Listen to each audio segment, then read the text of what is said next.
जय शिवराय मित्रांनो, वाद आणि मतभेद ही समस्या नसून तर ती एक नवीन संधी आहे.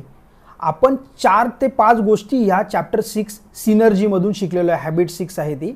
तर पहिली गोष्ट, जर एखादा व्यक्ती वेगळ्या दृष्टिकोनातून विचार करत असेल तर तुम्हाला त्याच्या गोष्टी ऐकायच्या आहेत. जर तुम्हाला एखादा प्रॉब्लेम फेस होतोय आणि समोरचा व्यक्ती वेगळ्या दृष्टिकोनातून त्याचं सोल्युशन फाइंड आउट करतोय तर नक्कीच त्या गोष्टी तुम्ही ऐकण्याचा प्रयत्न करा, कारण त्या तुम्हाला फायदेशीर होऊ शकतात. It will be beneficial for you.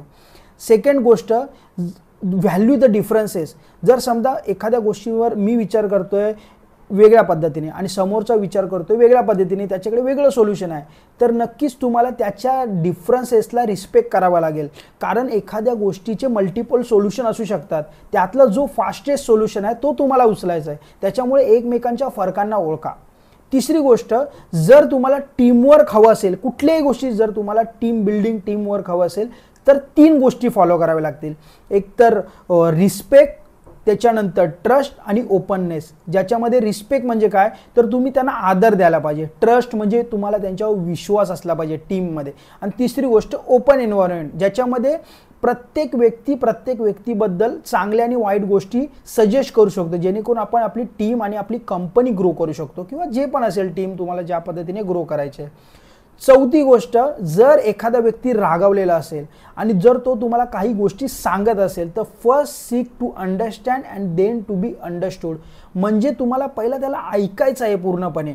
जर तुम्ही त्याला पूर्णपणे ऐकलं तो कधी ना कधीतरी बोलायचं थांबणारच आहे.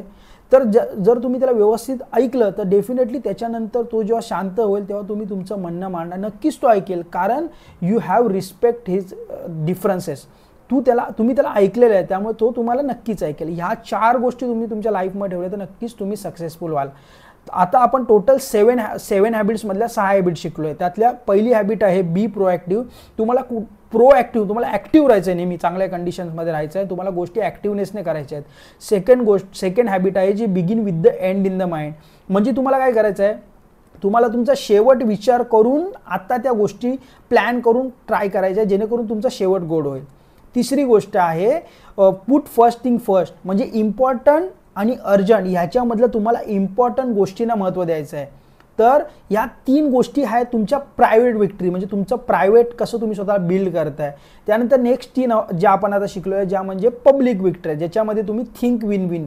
याच्यामध्ये काय आहे, विन विन, विन लॉज, असे मल्टिपल सिनेरिओ आहेत, लॉज. तर तुम्हाला विन विन सिनेरिओ द्यायचा आहे ऑर नो डील. म्हणजे विन विनमध्ये कसं आहे की तुम्ही दोघं पण जिंकता, ज्याच्यामध्ये फक्त एक व्यक्ती जिंकत नाही. त्यामुळे हा लॉंग टर्मसाठी खूप चांगला बेनिफिशियल ठरू शकतो.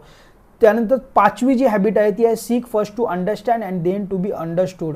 म्हणजे पहिला तुम्ही समोरच्या व्यक्तीला ऐका, जसं आपण मगाशी म्हणलो, आणि त्याच्यानंतर तुम्ही तुमचं म्हणणं मांडा. नक्कीच तो तुमचं म्हणणं ऐकेल आणि तुम्ही सोल्युशन काढू शकता कुठल्याही गोष्टीला.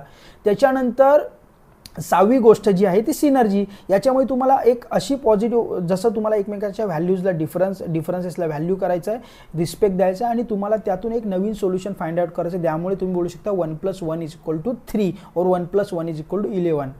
तर मित्रांनो, तुम्हाला सक्सेसफुल व्हायचं असेल तर 3 गोष्टी फॉलो करा. पहिला, 5 वाजता उठण्याचा प्रयत्न करा.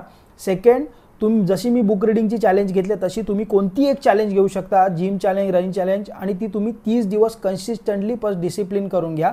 डिसिप्लिन खूप इम्पॉर्टंट आहे मित्रांनो. 7 वाजता जर तुम्ही एखादं काम करायचं म्हणताय तर दुसऱ्या दिवशी ती 7 वाजताच केलं पाहिजे, सकाळी, किंवा तुम्ही रात्री नाही करू शकत. त्यामुळे डिसिप्लिन खूप इम्पॉर्टंट आहे. आणि तुमचा डेली, वीकली, मंथलीचा टास्क तुमच्या नोटबुकमध्ये लिहा. डेफिनेटली तुम्ही सक्सेसफुल व्हाल मित्रांनो लॉंग टर्ममध्ये.